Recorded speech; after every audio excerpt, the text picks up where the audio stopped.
తెలంగాణలో ఎవరో ఒక బిడ్డ చూడాలని చివరి కోరికని ఒక అభిమాని అడిగితే వెళ్ళేటందుకు అన్నయ్య నువ్వు రమ్మన్నాడు ఈయన వెళ్ళిపోయాడు.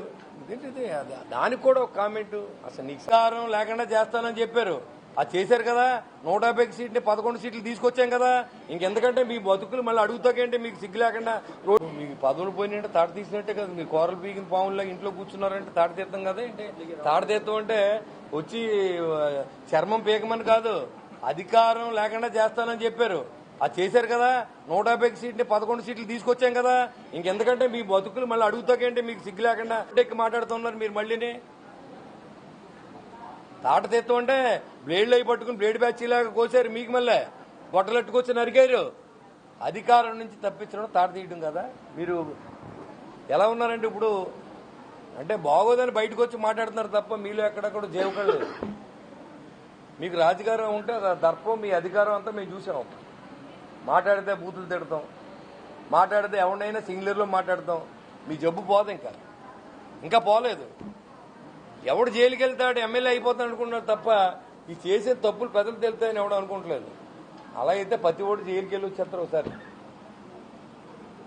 సింపతి కోసం జైలుకి వెళ్ళి ప్రయత్నం చేసి ప్రభుత్వాన్ని రెచ్చగొడుతున్నారనేది ప్రజలకి తెలియజేయాల్సిన అవసరం ఉంది. కాబట్టి నేను ఈ ప్రెస్ మీట్కి వచ్చింది తప్ప లేకపోతే అసలు జగన్మోహన్ రెడ్డి టాపిక్ అసలు తెలుసుకోలేదు. వాళ్ళు ప్రతిరోజు మాట్లాడుతుంటే ఎంతకాలం భరిస్తారు? 2 సంవత్సరాలు చూసాం.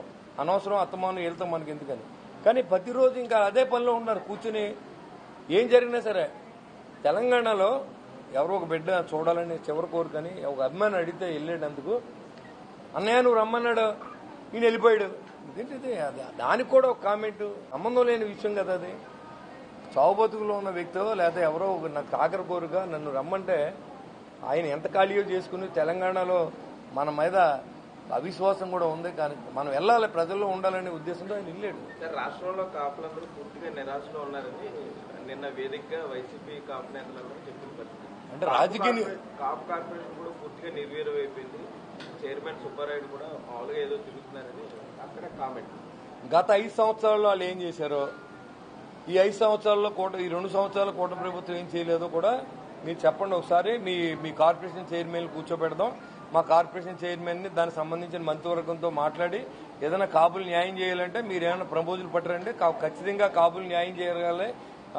ఆర్థికంగా వెనుకబడి ఉన్న కులాలకు మనం ఏం చేయాలనేది 2019 నుంచి 24 దాకా చంద్రబాబు నాయుడు గారు చేశారు కదా. అయినా మరి కాపులు అప్పుడు ఓడించారు కదా. అంటే అప్పుడు ఎలా చూడాలి మనం ఒకసారి ఆలోచన చేయండి. 2019-24 వరకు కాపు కార్పొరేషన్లో నేను మున్సిపల్ చైర్మన్ కూడా మా ఊర్లో 1000 మందికి ₹1,00,000 కాడికి లోన్లు ఇప్పించా. లక్షకి లక్ష 2014-19 నుంచి 19 నుంచి 24 దాకా మీరు కాపుల కోసం ఏం చేశారు? విదేశీ విద్య కింద ₹12 లక్షల రుణాన్ని ఇచ్చారు ప్రభుత్వం నుంచి. మీరు అవన్నీ తీసేసి 5% రిజర్వేషన్ తీసేసి మేమంతా మేము వైసీపీ కాపు రెడ్లు అని మీరు మాట్లాడుతూ ఉంటారు డైరెక్ట్గా. మరి మేము ఎలాగ దాన్ని ట్రీట్ చేయాలో కూడా మాకు అర్థం అవ్వట్లేదు. ప్రజలే అర్థం చేసుకుంటారు. పవన్ కళ్యాణ్ గారి నుంచి ఏ కులాన్ని దూరం చేయలేరు మీరు. ఎందుకంటే ఆయన నిరంతరం ప్రజల్లో ఉంటానని చెప్పారు, మొన్న అదే పని చేస్తా ఉన్నారు. కాబట్టి ఇంకేదున్నా ప్రజలతో ముఖాముఖి ఉంటుంది తప్ప మీలాంటి వాళ్ళతో మాట్లాడవలసిన అవసరం మాకు లేదు. ప్రజలతోనే మేము ఉంటాం, ప్రజల్లోనే వాళ్ళకి ఎగ్జిక్యూట్ చేస్తాం. హీరో వీళ్ళ మధ్యన కమిడియన్ మాట్లాడుతుంది. కూటమి ప్రభుత్వాన్ని చెప్పుకోలేకపోతే కళ్ళు ఉన్న కబోదులకు ఎవరికైనా కనపడదేమో. ఒక రోడ్డు లేదు, ఒక తట్ట మట్టి లేనటువంటి అసమర్థ పరిపాలన చూసాం. రైతు ధాన్యం తోలితే ఎక్కడ పండిస్తే ఎక్కడ తోలాలో తెలియని అసమర్థ పరిపాలన చూసాం. డ్రిప్ ఇరిగేషన్ తీసేసి రైతుని పట్టించుకొని ప్రభుత్వాన్ని చూసాం. పెన్షన్లు ₹1000 పెంచుతానని చెప్పి 4 సంవత్సరాలు పెంచిన ఘనత జగన్మోహన్ రెడ్డిది. ఇవాళ 6 ప్యాక్ 99.9% అమలు చేశాం. అంటే అలా కనపడతలేదేమో. నారాయణ గారికి కొన్ని కనపడవు. ఆయన ఒకసారి అన్ని రివిజన్ చేసుకుని టీవీలో వేసి క్లిప్పింగ్ అన్ని చూసుకుంటే ఆయనకి అర్థం అవుతుంది. కాబట్టి అదే నేను చెప్తున్నాను కదా, హీరో విలన్ దెబ్బలాడుకుంటే మధ్యలో కమెడియన్ వచ్చినట్టు వచ్చి ఆయన ఏదో మాట్లాడి వెళ్ళిపోతూ ఉంటాడు. కాబట్టి ఆయన సీనియర్, ఆయన గౌరవం ఆయన ఉంచుకోవాలి. ఇప్పుడు ప్రభుత్వం చేయకపోతే మీరు చేయలేదని చెప్పండి. ఏదన్నా మనం ఇవ్వలేనప్పుడు మీరు అడుగుతున్నారు కదా, మీరు ఏదైనా ఇవ్వకపోతే మీరు ఒంటరి మహిళలకు 1500 ఇస్తున్నారు, 50 సంవత్సరాల వాళ్ళకి డబ్బులు ఇస్తున్నారు. కరెక్టే, ఇవ్వాలని ఉన్నది. మీరు వైసీపీ ప్రభుత్వం గమనించండి, కొత్త పెన్షన్లు ఇస్తే 3 సంవత్సరాల కాలం పట్టింది జగన్మోహన్ రెడ్డి. తల్లికి 100 ఇంటి ప్రతి బిడ్డకి ఇస్తానని చెప్పి ఒకరికే ఇచ్చారు. మద్యపాన నిషేధం పూర్తిగా నిషేధించి ఓటు అడుగుతాను అక్క చెల్లెలు అడిగినటువంటి పెద్ద మనిషి మద్యపాన నిషేధం మీద కోట్లాది రూపాయలు సంపాదించిన ఘనత అయింది. ఎన్నో ప్రాణాలు పోగొట్టిన ఘనత అయింది. ఇప్పుడు అన్ని చేశారు కాబట్టే మమ్మల్ని అధికారంలో తీసుకొచ్చారు. ఇంకా జగన్మోహన్ రెడ్డి గురించి మాట్లాడవలసిన అవసరం లేదు, ఎందుకంటే ప్రజలు తిరస్కరించిన నేత.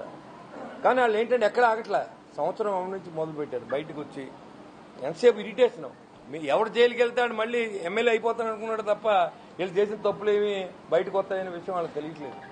సరే, బహిరంగంగా మీరు 22 కేసులు ఉన్నాయి, ఏ కులస్తులైనా ఉన్నాయి, మీరు ప్లకార్డులు పెట్టి తిరుగుతున్నారంటే మీరు క్రిమినల్కి సపోర్ట్ చేస్తున్నారా లేదా అక్కడ కులానికి సపోర్ట్ ఏదో చెప్పాలి, తేల్చి చెప్పండి. ఇప్పుడు కులాల్లో అందరూ మంచోళ్ళు ఉండరు, అన్ని కులాలలో అందరూ మంచోళ్ళు ఉండరు.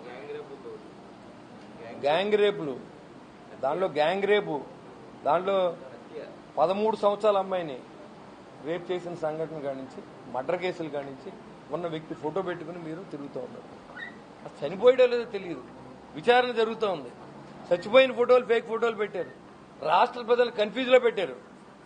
రాష్ట్రాన్ని ఏం చేద్దామనో నాకు అర్థం అవట్లా. మీరు ప్రతిపక్ష పాత్ర పోషించాలనుకుంటే అభివృద్ధి ఎలా జరగాలి? అమరావతి నగరాన్ని నిర్మిస్తా ఉన్నారు, పోలవరం ప్రాజెక్టు నిర్మిస్తా ఉన్నారు. ఇవాళ విశాఖ ఉక్కుని ఎన్ని ఎకరాలు ఉంటుందో అన్ని ఎకరాలు అమ్మేస్తే అప్పు తీరిపోద్ది అన్నటువంటి పెద్ద మనిషి జగన్మోహన్ రెడ్డి మళ్ళీ అదే విశాఖ ఉక్కుని ఇవాళ నిధులు కేటాయించి కేంద్ర ప్రభుత్వం 11,000 కోట్లని మళ్ళీ ఇవాళ లాభాల బాటలో నడిపించినటువంటి ఘనత ఈ కూటమి ప్రభుత్వం తగ్గుతుందని నేను తెలియజేస్తా ఉన్నా. పోలవరాన్ని వచ్చే సంవత్సరం మనం ప్రజలకు అంకితం చేస్తా ఉన్నాం. ప్రతి ఎలక్షన్కి వెళ్ళినప్పుడు పోలవరం కట్టేస్తాను ప్రతి నాయకుడు చెప్పాడు. ఇవాళ చంద్రబాబు నాయుడు నాయకత్వంలో, పవన్ కళ్యాణ్ గారి నాయకత్వంతో, నరేంద్ర మోడీ గారి సహకారంతో ఇవాళ అన్ని కూడా మనం చేయగలుగుతున్నామని చెప్పడంలో ఎలాంటి అనుమానం లేదు. సాయికృష్ణ కేసులో సిఐ నాగరాజు మంచి వ్యక్తి అని కూడా కృష్ణలంక ఏరియా కావచ్చు, లేకపోతే విజయవాడలో కూడా ఉద్యమాలు చేస్తారు, పబ్లిక్ ప్రజలందరూ కూడా రోడ్ల మీద వస్తారు. దాన్ని ఎలా చూడాలి? పబ్లిక్ లో ఎక్కడ రెస్పాండ్ అవ్వలేదండి. ఈ రాజకీయ నిరుద్యోగులు మాత్రం దాని కేసు. అప్పుడు చాలా మందికి అన్యాయం జరిగింది, చాలా కుటుంబాలు అతని వల్ల ఇబ్బంది పడిన వాళ్ళందరూ కూడా హ్యాపీగా ఉన్నారు. వాళ్ళతో పాటు అతను ఒక్కడే కాదు, గంజాయి అనేది నిర్మూలించిన వ్యక్తిగా నేను చూశాను. నేను మీడియాలో గంజాయిని పూర్తిగా కృష్ణలంకలో నిర్మించిన వ్యక్తి సిఐ నాగరాజు అని చెప్తా ఉన్నాను. అక్కడ ఏం జరిగింది అంత మాత్రాన్ని చంపేయమని ఎక్కడా లేదు. దానికి నేనేం సపోర్ట్ చేయను. చట్టాన్ని మన చేతులు తీసుకోవాల్సిన అవసరం లేదు. క్రిమినల్ అది ఏదైనా జుడిషియల్ గా వాళ్ళు ఏం చేయాలి తప్ప అక్కడ ఏం జరిగిందో తెలియకుండా మన ఊహాగానాల మధ్యన సిఐ నాగరాజు చంపేశాడనో లేదా ఇంకోడనో ఇవన్నీ ఇది కరెక్ట్ కాదు. కాబట్టి అది సిట్ వేశారు, వచ్చి రిపోర్ట్ని బట్టి మనం మాట్లాడుకోవాలి తప్ప ఊహాగానాల మధ్యన డెడ్ బాడీ ఫోటోలు పెట్టేసిన వ్యక్తులే చెప్పాలి దానికి సమాధానం. ఏదైనా ఉంటే కోర్టు కూడా రేపు పొద్దున్న 29వ తారీఖు లోపు మరి ఆయన చెప్పమన్నారు కదా, ఈ బాడీ ఎక్కడ ఫోటో తీశారని మళ్ళీ చెప్తున్నాను నేను. రాంబాబు గారు మీరు తీశారు, కరెక్ట్ గా కోర్టుకు పెట్టేయండి. సిఐ నాగరాజుకి కానీ పోలీసుకి కానీ శిక్ష పడే బాధ్యత మీరు తీసుకోండి. ఖచ్చితంగా ప్రభుత్వం మీకు కూడా సపోర్ట్.